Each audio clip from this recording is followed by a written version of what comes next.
Hi అండి అందరికీ. నేనైతే ఇది పొద్దున్నే వీడియో. ఈరోజైతే కొంచెం ఎర్లీగా లేచేసిన. రోజు లేటే లేస్తున్నా కదా అని చెప్పేసి ఈరోజైతే లేచిన. నేను లేచినప్పుడు 5 అట్లా అవుతుంది. ఈరోజు కొంచెం తొందరగా పనికి వెళ్దామని చెప్పేసి లేచిన. ఇక్కడనైతే ఊడుస్తున్నా. ఫస్ట్ లేవంగానే ఏంటంటే ఊడ్చుడు. నాకు ఊడ్చుడే రోజు ఒక ½ అవర్ టైం అయితే అయిపోతుంది. ఒక 20 నిమిషాలు 30 నిమిషాలు దానికే టైం అయితే అటే కేటాయించడం అవుతుంది. ఎంత తొందరలో లేచినా నాకు ఈ ఊడ్చి చల్లుడు రోజు ఊడ్చి చల్లేసరికి టైం సరిపోతుందండి. ప్రతిరోజు ఊడ్చి చల్లుడే కదా. అప్పుడప్పుడు అనిపిస్తుంది ఒక్కరోజైనా ఊడవకుంటుంటే బాగుండు అని చెప్పేసి. లోపల వరకు ఓకే, బయట కూడా ఊడవాలంటే కొంచెం ఇబ్బందిగా ఉంది. అంతే, రోజు చేసే పని అయినా సరే కానీ కొంచెం రోజు మనం ఒక్కరమే ఊడవాలంటే ఎంతకైనా ఆస్ట్ వస్తుంది కదా. ఇక్కడ నాది కూడా సేమ్ సిచ్యువేషను. రోజు ఊడ్చుడు చల్లుడు, రోజు ఊడ్చుడు చల్లుడు చాలా రొటీన్ అయిపోయింది. నాకైతే మస్తు బోర్ కొడుతుంది. కొంచెం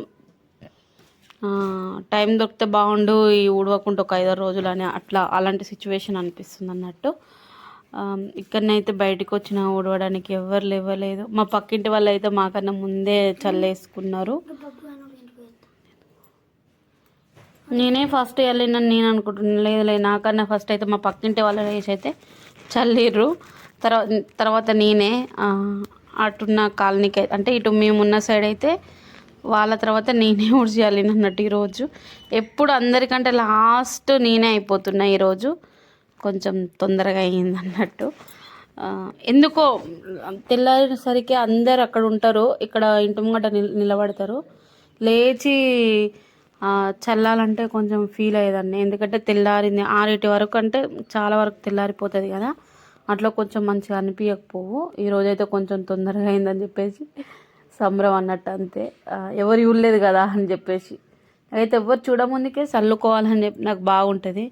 కానీ మనం లేచే చలి పెడుతుందని చెప్పేసి కొంచెం లేట్గా లేస్తున్నాం అంతే. ఇక్కడనైతే ఫస్ట్ ఊడ్చిన తర్వాత మా వారైతే నేను బయటికి వెళ్ళాలి, కొంచెం నీళ్ళు పెట్టవా అని చెప్పేసి అన్నాడు. నేను బయటికి వెళ్ళాలి, నాకు పని ఉంది, వేరే పని అంటే సర్లే అని చెప్పేసి ఫస్ట్ అయితే ఊడ్చేసి ఇక్కడ పొయ్యిలో బూడిదైతే ఎత్తుతున్నా. నిన్న తీసేయలేదు, ఈరోజైతే తీసి నీళ్ళు పెడతా. అట్లనే ఉన్నదనుకో మనకు మంట మండదు, అందుకని చెప్పేసి తీస్తున్నా. ఇక్కడ బూడిద ఎత్తుతున్నా. నేను ఒక చేతిలో ఫోన్ పట్టుకున్నా, ఒక చేతితో పని చేస్తున్నా అంతే. కొంచెం వీడియో అటు ఇటు కదిలితే మాత్రం ఏమనుకోకండి. ఇక్కడనైతే కట్టెలైతే పెట్టేది. నేను వాయిస్ రికార్డింగ్ ఇస్తుంటే మా వారి ఫోన్ అయితే వచ్చింది, కొంచెం డిస్టర్బెన్స్ అంతే. ఇక్కడనైతే పొయ్యి అయితే అంటు పెట్టుకుంటున్నా. నేను పొయ్యి అంటు పెట్టేసి నీళ్ళు పెట్టి లోపలికి వెళ్ళి గిన్నెలు తెచ్చి బయట వేసి కొద్దిసేపు అటు ఇటు అని కొంచెం తిరగడంటే ఏం తిరగలేదు. బయటనైతే చల్లేసిన, బయట ఊడ్చిన కదా, నీళ్ళు పెట్టేసి అదైతే చల్లి ముగ్గు పెట్టేసిన. అంతలోపు మా వారైతే లేచి స్నానానికి అయితే రెడీ అయిపోయింది అన్నట్టు.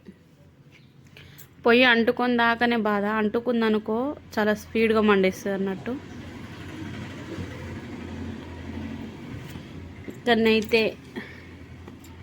నేను లోపలికి వచ్చి గిన్నెలన్నీ చదువుకొని మంచిగా నీట్గా గ్యాస్ తుడుచుకొని గిన్నెలను ఒక పక్కకు అయితే పెట్టేసుకున్నా. ఇది నా పని. పొద్దున లేవగానే ఎవరికైనా ఇదే పని ఉంటుంది కదా, నాది కూడా ఇదే పని. కానీ అప్పుడప్పుడు అనిపిస్తూ ఉంటుంది, రోజు ఏం చేస్తాంలే బాబు, కొన్ని రోజులు రెస్ట్ ఉంటే బాగుండు అని అనిపిస్తుంది.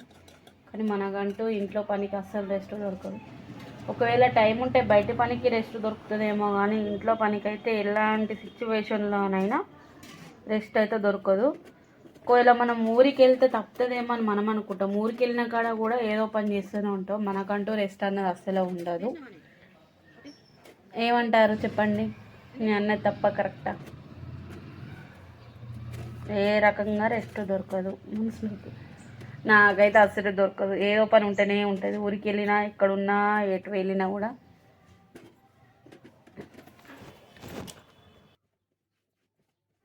నేనైతే నీట్గా దుడుచుకొని అయితే రూములు కూడా ఊడ్చేసుకున్నా. ఇక్కడనైతే మా వారు లేసరికి నీళ్ళుగా అయినాయి చూడండి.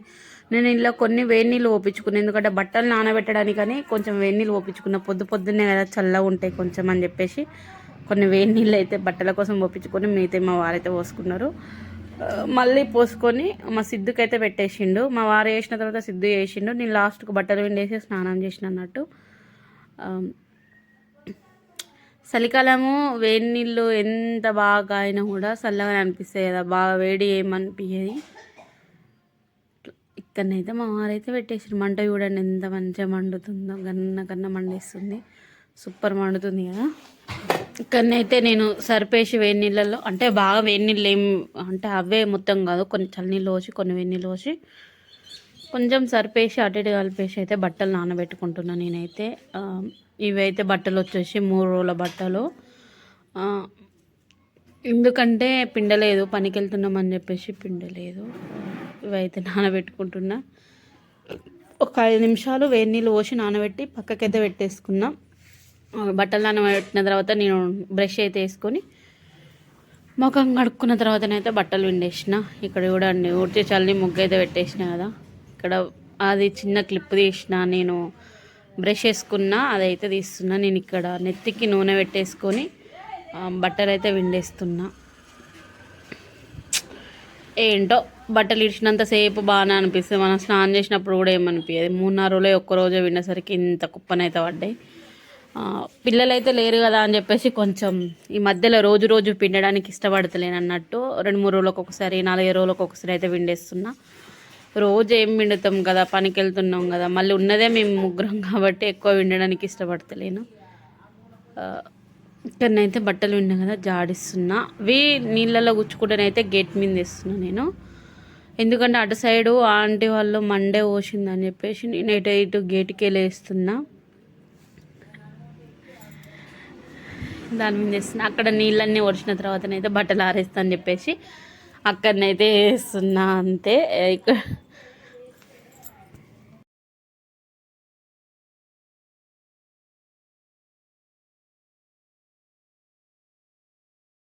ఇక్కడనైతే బట్టలు జాడిచ్చుడయ్యింది, నేను స్నానం చేసుడయ్యింది.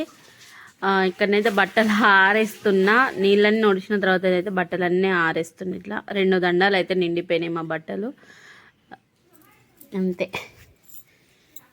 ఈరోజైతే మా కర్రీ వచ్చేసి అయితే 2 కోడిగుడ్ల కర్రీ, ఎక్కువ కాదు. ఎందుకంటే మేము ఏం కూర వండుకోవాలో తెలియక ఒక 2 ఎగ్గులు అయితే తెప్పించుకొని వీటితోనైతే చాలా సింపుల్. నేను మా సిద్ధు 2-3 కోడిగుడ్లు తెచ్చిండు కావచ్చు అని నేను కొన్ని నీళ్ళు ఎక్కువ పోసిన, కానీ నేను పేపర్ ఇప్పి చూసేసరికి 2 కోడిగుడ్లు తెచ్చిండు. సర్లే అని చెప్పేసి ఆ 2 కోడిగుడ్లు అయితే పెట్టేసుకొని కొంచెం అంతా ఉప్పు అయితే వేసుకున్నా. కోడిగుడ్లు ఉడికేంతసేపు అయితే నేను తొందరగా ఉల్లిగడ్డలు మిర్చి అయితే కోసుకున్నా అంతే. ఇలా ఇంకేం చింతపండు ఇట్లా ఏమి ఎక్స్ట్రా వేయలేదు, చాలా సింపుల్. 2 కోడిగుడ్లు కదా అట్లా ట్రై చేద్దాం అన్నట్టు చేసిన. కొంచెం కూర కదా తొందరగా అయిపోయింది, ఊహించలేదు ఇంత తొందరగా అవుతుంది అని చెప్పేసి. ఇంకనైతే నేను కోడిగుడ్లు తీసేసుకొని అందులోనే ఒక 1/2 నూనె అయితే పోసుకున్న తర్వాత కొంచెం జీలకర్ర, కొన్ని ఆవాలు మిక్సీ పట్టి అందులో వేసేసుకున్నా. మిక్సీ అంటే కలిపి పట్టుకున్నా, నేనేం మిక్సీలో పొడి వేసుకోలేదు, అట్లా వచ్చింది అంతే. అవి వేగిన తర్వాత కొంచెం కరివేపాకు వేసుకొని కొన్ని మిర్చి అయితే వేసుకున్నా. ఇలా ఇందులో ఎండిన కారం కూడా అవాయిడ్, ఇలా ఎండిన కారం కూడా వేస్తలేను, ఓన్లీ మిర్చి, ఉల్లిగడ్డ, ఎగ్ అంతే. చాలా సింపుల్ కర్రీ. ఇలా కూడా బాగానే ఉంటుంది. ఎవరైనా ట్రై అయిన వాళ్ళు ఉంటే ఖచ్చితంగా ట్రై చేసుకోండి, చాలా అంటే చాలా బాగుంటుంది. ఎన్ని కోడిగుడ్లైనా తీసుకోండి, దాని తగ్గట్టు మనం ఉల్లిగడ్డలు మిర్చి కోసుకొని చేసుకున్నా కూడా చాలా బాగుంటుంది. మేము 2 కోడిగుడ్లు తీసుకున్నాం కాబట్టి 2 కోడిగుడ్ల తగ్గట్టే మేమైతే కర్రీ అయితే వేసుకున్నాము. చాలా సింపుల్, బాగుంటుంది, టేస్టీగా ఉంటుంది. ఇల్లు అయితే అన్నీ వేసుకొని ఉల్లిగడ్డలు ఒక 2 ఉల్లిగడ్డలు తీసుకున్నా. అవి కొంచెం వేయిన తర్వాత అందులోనే కొంచెం ఉప్పు, పసుపు, అల్లం వెల్లిగడ్డ వేసుకొని మంచిగా అయితే ఫ్రై చేసుకున్నాం ఉల్లిగడ్డలు. కోడిగుడ్లలో ఎన్నో రకాల కోడిగుడ్ల కర్రీ చేయొచ్చు కదా, ఇది కూడా ఒక రకమైన కూరనే. చాలా సింపుల్గా ఉంటుంది, బాగుంటుంది. ఎవరైనా నచ్చిన వాళ్ళు ఎవరైనా ఉంటే ఖచ్చితంగా ట్రై చేయండి, బాగుంటుంది. ఇలానైతే అయిపోయింది అన్నట్టు. కొంచెం అల్లం ఎల్లిగడ్డ పేస్ట్ వేసుకొని కూడా కలుపుకొని ఒక 10 నిమిషాలు, అంటే 10 నిమిషాలు కూడా కాదు, చాలా తక్కువ, కానీ అట్లా వదిలేసుకున్న తర్వాతనైతే మంచిగా దగ్గరికి అయిపోయింది కదా. నేనైతే ఉడకబెట్టిన కోడిగుడ్లు ఉన్నాయి కదా, అవి అయితే నేను అందులోనే వేసుకున్నా. నేను కొంచెం నూనె పోసి అవి ఫ్రై చేసుకోవచ్చు, కానీ 2 కోడిగుడ్లు కదా ఎందుకులే అని చెప్పేసి నేను అట్లనే డైరెక్ట్ వేసేసిన. అందులోనే ఇంకొక 5 నిమిషాలు సిమ్లో పెట్టి కొద్దిసేపు మగ్గనిచ్చిన తర్వాత లాస్ట్లో కొంచెం అయితే కొత్తిమీర అయితే వేసేసిన. ఇది మా ఎగ్గు కర్రీ, ఒక 2 కోడిగుడ్ల ఎగ్గు కర్రీ ఇది, అంతే. లాస్ట్లో కొంచెం కొత్తిమీర కూడా వేసుకున్నాము. ఇంతేనండి, మా ఎగ్గు కర్రీ అయితే రెడీ అయిపోయింది. మా సిద్ధ అయితే రెడీగా ఉన్నాడు తినడానికి. ఎప్పుడెప్పుడు అయిపోతుందా, ఎప్పుడెప్పుడు మా మమ్మీ వేస్తుందా అని చెప్పేసి కొంచెం ఆతృతగా ఎదురు చూస్తుండు.